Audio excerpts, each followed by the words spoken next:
গৃহশিক্ষক YouTube চ্যানেলে সকল ছাত্রছাত্রীদের জানাই শুভকামনা। এই ক্লাসে আমরা তোমাদের মাধ্যমিক ভূগোলের 6 নম্বর অধ্যায় থেকে উপগ্রহ চিত্র ও ভূবৈচিত্র্য সূচক মানচিত্র এই অধ্যায়ের কোন কোন বিষয়গুলো তোমরা ভালোভাবে পড়বে সেই বিষয়ে আমরা আজকের ক্লাস আমাদের, ঠিক আছে। আর আমরা এই ক্লাসে তোমাদের এই বিষয়গুলোকে খুব ভালোভাবে বুঝিয়ে দেব যে উপগ্রহ চিত্র জিনিসটা কি আর ভূবৈচিত্র্য সূচক মানচিত্র জিনিসটা কি, ঠিক আছে। এগুলো কীরকম ব্যাপারগুলো সেগুলো আমরা বুঝিয়ে দেব। আর আমাদের চ্যানেলে যারা প্রথম তারা চ্যানেলটাকে সাবস্ক্রাইব করে বেল আইকনটা প্রেস করে রাখবে, তাহলে আমাদের চ্যানেলের নতুন ক্লাসগুলো তোমরা অবশ্যই দেখতে পাবে, ঠিক আছে।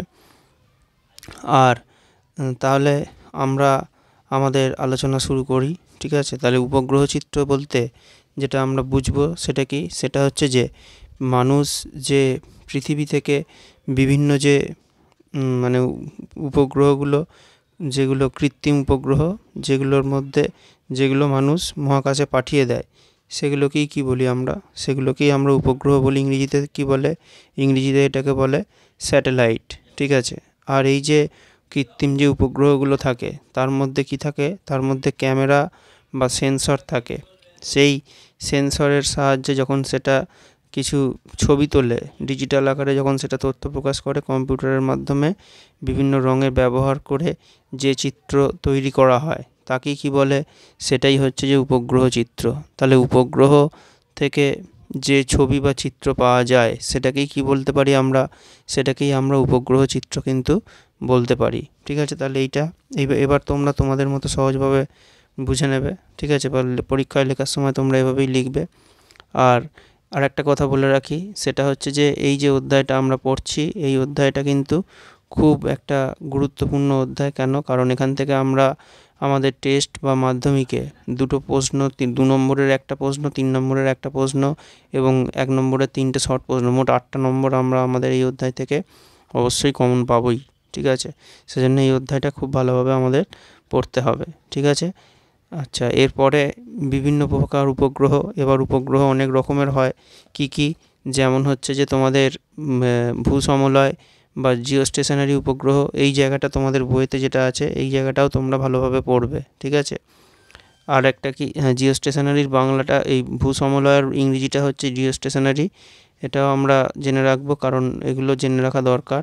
আর একটা হচ্ছে যেটা, সেটা হচ্ছে যে সূর্য সমলয় বা সান সিনক্রোনাস, ঠিক আছে। এই দুটো হচ্ছে আমাদের কৃত্রিম দুটো উপগ্রহ। এগুলো আমাদের অবশ্যই জানতে হবে। ইংরেজি নামগুলো দিয়েও আমাদের অনেক সময় কোশ্চেন দিয়ে দিতেই পারে, সেজন্য এগুলো আমাদেরকে খুব ভালোভাবে জেনে রাখতে হবে, ঠিক আছে। এবার এইগুলো কিভাবে কোনটা কি কাজ করে সেইটা, এদের বৈশিষ্ট্য, এগুলো কিভাবে করে। ভূসমলয় যেগুলো থাকে সেগুলো পৃথিবীর মতোই কিন্তু একইভাবে পশ্চিম থেকে পূর্ব দিকে ঘুরতে থাকে নিরক্ষরেখার চারপাশে, নিরক্ষীয় তল বরাবর এটা ঘুরতে থাকে, ঠিক আছে।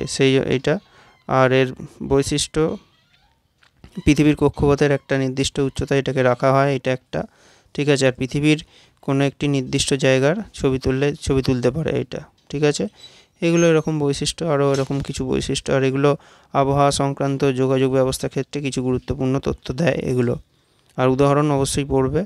আর এরপরে সূর্য সমলয় যেটা, এটা কিন্তু মানে সূর্যের আপাত সময়ের সঙ্গে সামঞ্জস্য রেখে প্রতিদিন একই স্থানে একটি স্থানীয় সময় উত্তর মেরু থেকে দক্ষিণ মেরুতে নির্দিষ্ট একটা গতিতে ঘোরে, এটাকেই বলে সূর্য সমলয় উপগ্রহ, ঠিক আছে। হ্যাঁ, তাহলে এটাও ভালোভাবে তোমরা পড়বে, ঠিক আছে। আর কি পড়বে, আর এটা এরও বৈশিষ্ট্য কিন্তু পড়তে হবে, ঠিক আছে। এগুলো পৃথিবী থেকে অনেক উপরে থাকে, 700 থেকে 900 কিলোমিটার মতো উঁচুতে থাকে, ঠিক আছে। আর এটা, এই কৃত্রিম উপগ্রহ পৃথিবীর সব স্থানের ছবি ভালোভাবেই তুলতে পারে, এটা একটা বলতে হবে, ঠিক আছে। আর এখান থেকে তথ্যের ভিত্তিতে বিষয়ভিত্তিক মানচিত্র কিন্তু তৈরি করা যায়। এগুলো বৈশিষ্ট্য, এগুলোই হয়ে যাবে, ঠিক আছে। আচ্ছা, আর এদের যে পার্থক্য হবে, ভূসমলয় আর সূর্য সমলয়ের পার্থক্য কিন্তু তোমরা এদের যে বিভিন্ন বৈশিষ্ট্যগুলো আছে, সংজ্ঞা বৈশিষ্ট্য, এগুলো থেকেই কিন্তু তোমাদেরকে পার্থক্যগুলো অবশ্যই তোমরা পড়ে নেবে, ঠিক আছে। আর এরপরে যেটা বলবো সেটা হচ্ছে যে তোমরা যেমন এই নতুন অধ্যায়গুলো পড়ছো ঠিক আছে, সেই সাথে সাথে তোমরা কিন্তু পুরনো অধ্যায়ের যে তোমাদের পড়াগুলো ছিল বা চলছে, আমরা আমাদের চ্যানেলেও করাচ্ছি, সেইগুলো তোমরা কিন্তু অবশ্যই পড়াগুলো তৈরি করবে, কেননা তোমাদের পরীক্ষায় গোটা বইটাই পরীক্ষা দিতে হবে, সেই জন্য তোমাদেরকে গোটা বইটাই কিন্তু ভালোভাবে অবশ্যই তৈরি করতে হবে। তাহলে তোমরা যখন ভূগোল বাড়িতে পড়বে তখন তোমরা কিছুটা সময় পুরনো পড়ার জন্য করবে, আর কিছুটা সময় তোমরা নতুন পড়া যেরকম চলছে তেমনভাবেই তোমরা অবশ্যই পড়বে, ঠিক আছে? তাহলে তোমাদের অনেক সুবিধে হবে, পরীক্ষায় ভালো নম্বর তোমরা অবশ্যই তুলতে পারবে, ঠিক আছে?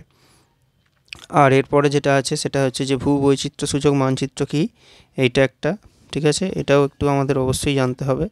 এটা কি? এটা হচ্ছে যে তাহলে এখানে অক্ষাংশ দ্রাঘিমাংশ যুক্ত কোনো একটা জায়গায় যখন মাপা হয় নির্দিষ্ট স্কেলের সাহায্যে, যখন সে তার ভূপ্রকৃতি, নদী, স্বাভাবিক উদ্ভিদ, যোগাযোগ ব্যবস্থা এবং জনবসতির রং, এগুলো বিভিন্ন চিহ্ন দিয়ে যখন সেটাকে দেখানো হয় তখনই সেটাকে কি বলে? তখনই সেটাকে বলে ভূবৈচিত্র্যসূচক মানচিত্র। আচ্ছা, এটা যদি একটু সহজভাবে আমরা বলি তাহলে এটা কি? এটা হচ্ছে যে পৃথিবীতে আমরা যে বিভিন্ন জিনিস দেখি, ঠিক আছে? তাহলে বৈচিত্র্য মানে কি? পার্থক্য আছে, প্রত্যেকটা জিনিস একরকম নয়। কোথাও আমরা গাছ দেখি, কোথাও আমরা নদী দেখতে পাই, কোথাও আমরা বসতি দেখতে পাই, এগুলো, ঠিক আছে? এগুলোকে আলাদা আলাদা রঙের সাহায্যে যখন দেখানো হয় বা ম্যাপের মধ্যে দেখানো হয় আলাদা আলাদা রং দিয়ে, তখনই সেটাকে কি বলে? তখনই সেটাকে বলা হয় ভূবৈচিত্র্যসূচক মানচিত্র, ঠিক আছে?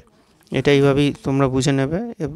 এরপরে, ঠিক আছে, এরপরে এবার এর বৈশিষ্ট্য কিছু অবশ্যই পড়তে হবে, ঠিক আছে? কীরকম বৈশিষ্ট্য? বিস্তার, এগুলো অক্ষাংশ দ্রাঘিমাংশ নির্দিষ্ট বিস্তার বা পরিসর আছে, অবশ্যই থাকবে। আর কিছু সংকেত বা চিহ্ন, বিভিন্ন জিনিসকে বিভিন্ন চিহ্নের মধ্যে দিয়ে দেখানো হয়, যেমন গাছের একরকম চিহ্ন থাকে, বাড়ির একরকম চিহ্ন থাকে, নদী হলে তার একরকম চিহ্ন থাকে।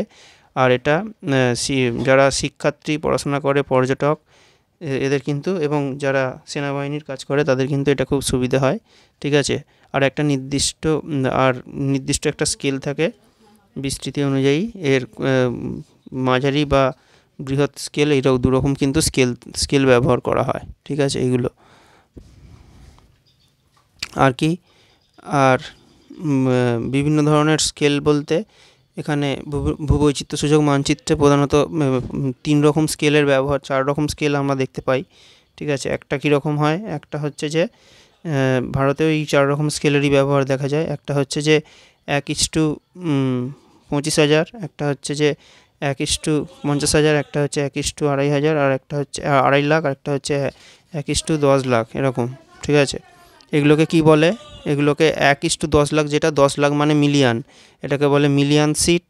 তারপরে যেটা আছে সেটা 1:2.5 লাখ, যেটা সেটাকে বলা হয় ডিগ্রি সিট, এটা, ঠিক আছে? আর 1:50,000 যেটা, এটাকে বলা হয় ইঞ্চি সিট।